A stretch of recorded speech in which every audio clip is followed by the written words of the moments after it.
to tell you about how the IT city of Bengaluru continues to face one of its worst water crises. Almost 50% of Bengaluru's borewells have dried up, despite peak summer still far away.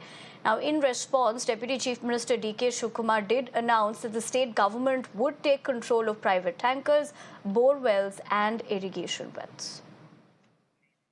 Neha, my colleague, joins me for more. Neha, very good morning to you. Of course, as far as the water crisis is concerned, there seems to be no light at the end of the tunnel. The government, of course, has stepped in. But just for our viewers to also better understand, how bad is this crisis?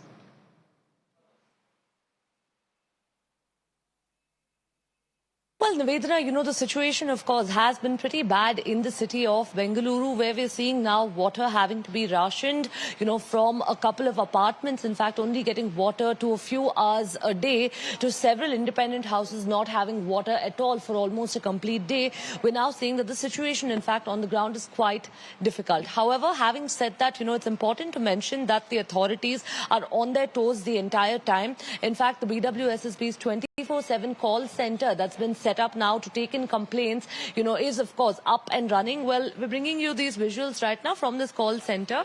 What you're seeing here is, in fact, the staff workers of the BWSSB who would be attending to complaints 24/7. Remember that, any time of the day, of course, there is a shortage. Let's quickly actually run you through how this entire system works. Now, essentially, when a call is received on this number, on the 1916 helpline that's been set up, the staff here, of course, then goes on to register a complaint on the system. As you can see, they, in fact, key in the basic details of the name, the address, the contact number, where, in fact, this is, of course, going to be lodged. And then from there on, in fact, it goes to the assistant engineers of those divisions. And from there on is where we're going to be seeing the mitigation on ground happening, whether this is to do with the borewells or the diversion of the tankers to those areas.